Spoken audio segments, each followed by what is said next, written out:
আসসালামু আলাইকুম। আজ 20 অক্টোবর 2025 সোমবার। শুরু করছি চেঞ্জ টিভি প্রতিদিনের গল্প অনুষ্ঠান। দর্শক, আপনাদের সঙ্গে রয়েছি আমি আবিদ আজম। শুরুতেই সংবাদ শিরোনাম। হঠাৎ সারা বাংলাদেশে রেড অ্যালার্ট জারি। নির্বাচনে ড্রোন উড়ানো নিষিদ্ধ। ছাত্র শিবিরের 24 ঘন্টার আলটিমেটাম। এবার বিস্তারিত। সম্প্রতি দেশের বিভিন্ন স্থানে ভয়াবহ অগ্নিকাণ্ডের ঘটনা ঘটেছে। এমন অবস্থায় দেশের আরও গুরুত্বপূর্ণ স্থাপনা বা কেপিআই লক্ষ্য করে হামলা হতে পারে। তাই সারা দেশে পুলিশের সব ইউনিটকে সর্বোচ্চ সতর্ক অবস্থায় থাকার নির্দেশনা দেওয়া হয়েছে। ইতোমধ্যে দেশের গুরুত্বপূর্ণ স্থাপনায় টহল ও নজরদারি জোরদার করা হয়েছে। হজরত শাহজালাল আন্তর্জাতিক বিমানবন্দরে ভয়াবহ অগ্নিকাণ্ডের পর পুলিশ সদর দপ্তর থেকে সারা দেশে কেপিআই স্থাপনায় বাড়তি নজরদারির নির্দেশনা দেওয়া হয়। মাঠ পর্যায়ের পুলিশ কর্মকর্তারা সম্ভাব্য হামলা ঠেকাতে সর্বোচ্চ সতর্ক থাকার মৌখিক নির্দেশনা পেয়েছেন। চট্টগ্রাম রেঞ্জ পুলিশের একজন কর্মকর্তা বলেন, নির্দেশনার পর অনেক জায়গায় পুলিশের টহল বাড়ানো হয়েছে। গুরুত্বপূর্ণ জায়গায় চেকপোস্ট বসানো হয়েছে। সন্দেহভাজন ব্যক্তিদের আটক করা হচ্ছে। পুলিশ সদর দপ্তর সূত্রে জানা গেছে, শাহজালাল আন্তর্জাতিক বিমানবন্দরে আগুন লাগার পর মৌখিক নির্দেশে কেপিআই এলাকাগুলোয় অতিরিক্ত টহল ও নিরাপত্তা বাড়ানো হয়। জেলা পর্যায়েও সংশ্লিষ্ট কর্মকর্তাদের নিজ নিজ এলাকায় গুরুত্বপূর্ণ স্থাপনা তদারকির নির্দেশ দেওয়া হয়েছে। পুলিশের মহাপরিদর্শক বাহারুল আলম জানিয়েছেন, দেশের গুরুত্বপূর্ণ স্থাপনায় সারা বছরই নিরাপত্তা জোরদারে নির্দেশনা থাকে। কেপিআই এলাকার নিরাপত্তায় পুলিশ সহ অন্যান্য সংস্থা একসঙ্গে কাজ করছে। নির্বাপন কাজে বিলম্বের অভিযোগ আমলে নেওয়া হবে। দেশের কি পয়েন্ট ইনস্টলেশন বা গুরুত্বপূর্ণ স্থাপনাসমূহকে সংক্ষেপে কেপিআই বলা হয়। বর্তমানে সারা দেশে বঙ্গভবন, গণভবন, প্রধানমন্ত্রীর কার্যালয়, জাতীয় সংসদ, বিমানবন্দর, সচিবালয়, বিটিভি, কারাগার এবং বিদ্যুৎ কেন্দ্রসহ মোট 587টি কেপিআই রয়েছে। এগুলোর নিরাপত্তা কার্যক্রম তত্ত্বাবধানের জন্য সরকারের একটি শক্তিশালী নীতিমালা কমিটি রয়েছে। এদিকে শনিবার রাতে অন্তর্বর্তী সরকার এক বিবৃতিতে জানিয়েছে, দেশের বিভিন্ন স্থানে সম্প্রতি সংঘটিত একাধিক অগ্নিকাণ্ডের ঘটনায় জনমনে যে উদ্বেগ সৃষ্টি হয়েছে, অন্তর্বর্তী সরকার তা গভীরভাবে অবগত। আমরা সকল নাগরিককে আশ্বস্ত করতে চাই, নিরাপত্তা সংস্থাগুলো প্রতিটি ঘটনা গভীরভাবে তদন্ত করছে এবং মানুষের জীবন ও সম্পদ সুরক্ষায় সর্বোচ্চ সতর্কতা অবলম্বন করছে। এছাড়া নাশকতা বা অগ্নিসংযোগের কোনো বিশ্বাসযোগ্য প্রমাণ পাওয়া গেলে সরকার তাৎক্ষণিক ও দৃঢ় পদক্ষেপ নেবে। কোনো অপরাধমূলক কর্মকাণ্ড বা উস্কানির মাধ্যমে জনজীবন ও রাজনৈতিক প্রক্রিয়াকে বিঘ্নিত করার সুযোগ দেওয়া হবে না। আমরা স্পষ্ট করে বলতে চাই, যদি এসব অগ্নিকাণ্ড নাশকতা হিসেবে প্রমাণিত হয় এবং এর উদ্দেশ্য হয় জনমনে আতঙ্ক বা বিভাজন সৃষ্টি করা, তবে তারা সফল হবে কেবল তখনই যখন আমরা ভয়কে আমাদের বিবেচনা ও দৃঢ়তার ওপর প্রাধান্য দেব। অন্তর্বর্তী সরকার আরও জানিয়েছে, বাংলাদেশ অতীতেও বহু কঠিন সময় অতিক্রম করেছে। আমরা ঐক্য, সংযম ও দৃঢ় সংকল্প নিয়ে আমাদের গণতন্ত্রের উত্তরণের পথে যে কোনো হুমকির মোকাবিলা করব। আমাদের ভয় পাওয়ার কিছু নেই।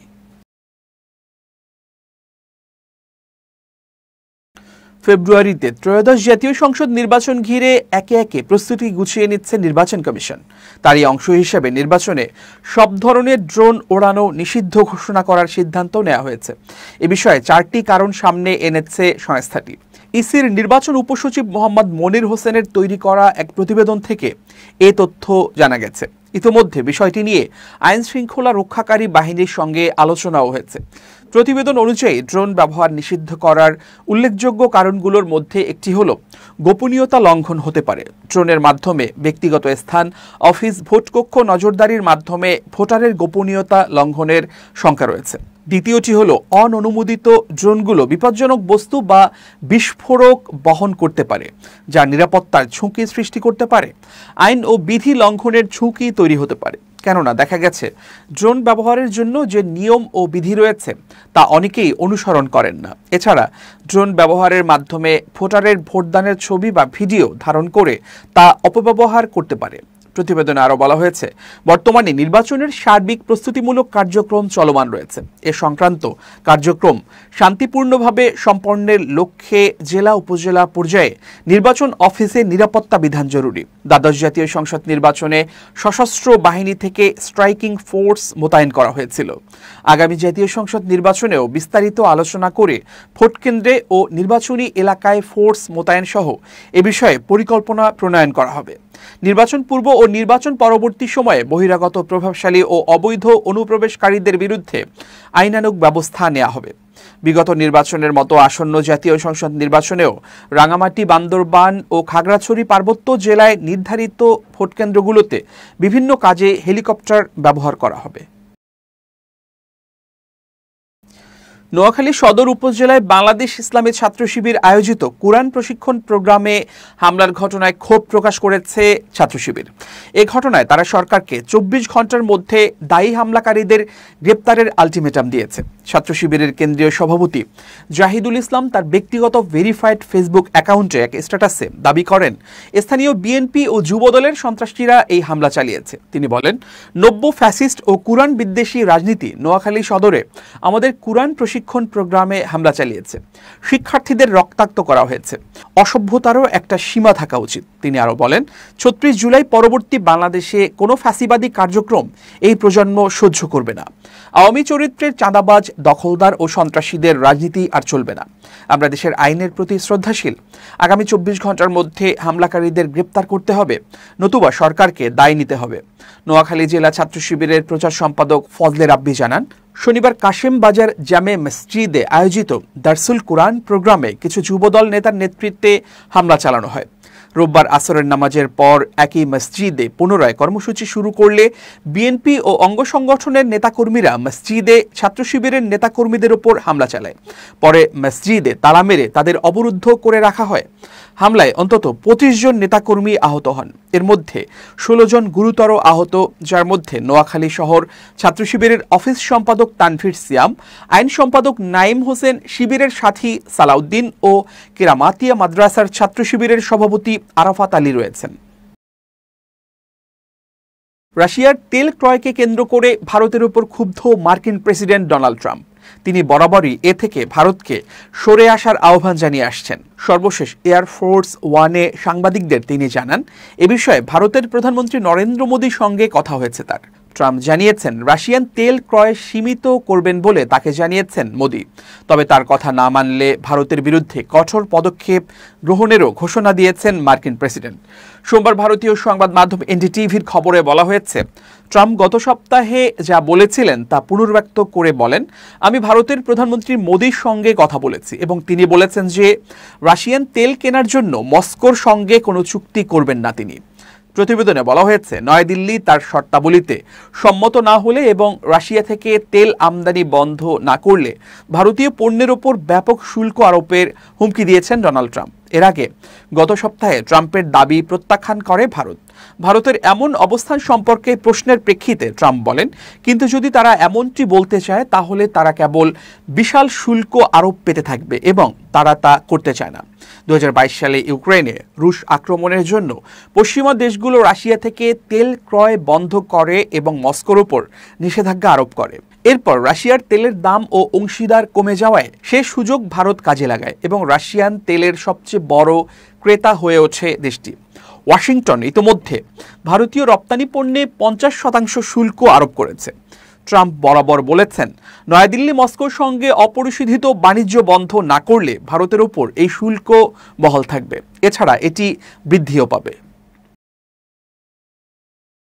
বেসরকারি টেলিভিশন মাই টিভির চেয়ারম্যান ও ব্যবস্থাপনা পরিচালক নাসির উদ্দিন সাথী এবং তার ছেলে কন্টেন্ট ক্রিয়েটর তৌহিদ আফ্রিদিকে এবার হত্যাচেষ্টা মামলায় গ্রেফতার দেখিয়েছে আদালত। সোমবার তদন্ত কর্মকর্তার আবেদনের শুনানি নিয়ে এ আদেশ দেন ঢাকা মহানগর হাকিম GM ফারহান ইশতিয়াক। প্রসিকিউশন পুলিশের এসআই জাকির হোসেন এ তথ্য নিশ্চিত করেছেন। মামলার তদন্ত কর্মকর্তা বাড্ডা থানার এসআই গোলাম কিবরিয়া খান আসামিদের গ্রেফতার দেখানোর আবেদন করেন রোববার।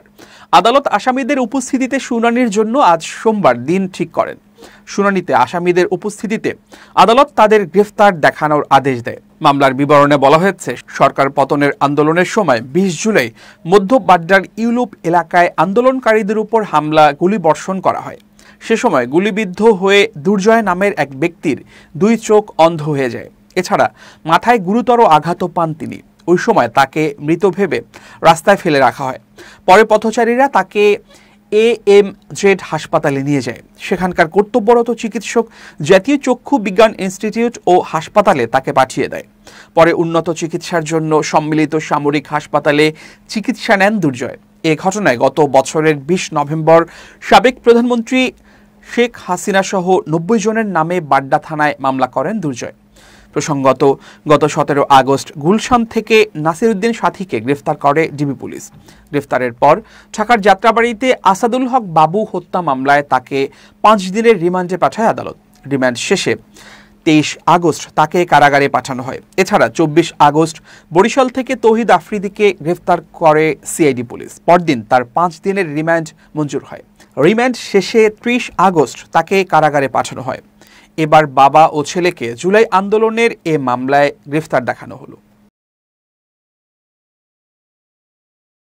জুলাই সনদ এবং আনুপাতিক প্রতিনিধিত্ব ইস্যু নিয়ে জাতীয় নাগরিক পার্টির আহ্বায়ক নাহিদ ইসলামের সাম্প্রতিক সামাজিক মাধ্যম পোস্ট ঘিরে শুরু হয়েছে তুমুল আলোচনা। পোস্টটি প্রকাশের কয়েক ঘন্টার মধ্যেই এটি বিভিন্ন গণমাধ্যমের খবরের শিরোনাম হয়ে ওঠে।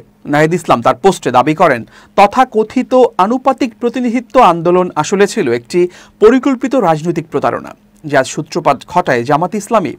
তার ভাষায়, এই আন্দোলনের উদ্দেশ্য ছিল জনগণের বিদ্রোহের প্রেক্ষিতে সংবিধান সংস্কারের যে প্রক্রিয়া চলছিল সেটিকে বিপদগামী করা এবং জাতীয় সংলাপকে মূল প্রশ্ন থেকে সরিয়ে নেওয়া। তিনি আরও বলেন, এনসিপি মূলত আনুপাতিক ভোট ব্যবস্থার ভিত্তিতে একটি উচ্চকক্ষ প্রতিষ্ঠার পক্ষে ছিল, যা সাংবিধানিক সুরক্ষা ব্যবস্থার অংশ হিসেবেই দেখা হচ্ছিল। কিন্তু নাহিদের অভিযোগ, জামাত ও তাদের মিত্ররা এই এজেন্ডা ছিনিয়ে নিয়ে একে পিআর ইস্যুতে সীমিত করে ফেলে এবং দলীয় দর কষাকষির হাতিয়ার হিসেবে ব্যবহার করে। তাদের উদ্দেশ্য কখনোই সংস্কার ছিল না, বরং ছিল কৌশলী প্রতারণা। এ বিষয়ে যুক্তরাষ্ট্রের হাওয়ার্ড বিশ্ববিদ্যালয়ের রসায়ন বিভাগের সহকারী অধ্যাপক ও ইসলামী ছাত্র শিবিরের সাবেক কেন্দ্রীয় আন্তর্জাতিক বিষয়ক সম্পাদক ডক্টর মির্জা গালিব বলেছেন, নাহিদের বক্তব্যে রাজনৈতিক উদ্দেশ্য প্রবল। তার মতে, জামাতের সংস্কার কমিশনের পারফরমেন্স খারাপ ছিল না, বরং তারা একাধিক গুরুত্বপূর্ণ প্রস্তাবে একমত হয়েছিল।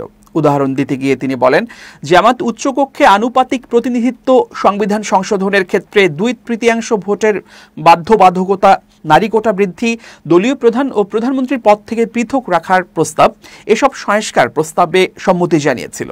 এগুলো গণতান্ত্রিক প্রক্রিয়াকে শক্তিশালী করার দিকেই ইঙ্গিত করে। তিনি আরও বলেন, শুধু রাজনৈতিক মতভেদ বা নীতিগত অমিলের কারণে জামাতকে ষড়যন্ত্রমূলক দল হিসেবে চিহ্নিত করা অনুচিত। এটি রাজনৈতিক শিষ্টাচারের পরিপন্থী এবং ব্যক্তিগত বা দলীয় হতাশা থেকেই এমন মন্তব্য এসেছে বলে মনে হয়।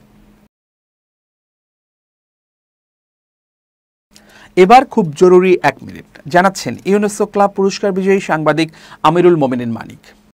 খুব জরুরি 1 মিনিটে প্রত্যেককে আমন্ত্রণ। প্রিয় বন্ধুরা, আমরা যারা নিরন্তরভাবে কাজ করে যাই তাদের মস্তিষ্ককে সতেজ এবং সচল রাখবার জন্যে বিশেষ সতর্কতা বা বিশেষ তদারকি করতে হয়। এখন মস্তিষ্ককে সতেজ এবং কর্মক্ষম রাখবার জন্যে চিকিৎসকরা বেশ কিছু খাবারের পরামর্শ দেন। সেই খাবারগুলো কি? আমি ধারাবাহিকভাবে নাম বলছি। ডার্ক চকলেট, আখরোট, বাদাম, টমেটো, দুধ জাতীয় খাবার, স্যামন বা সামুদ্রিক মাছ।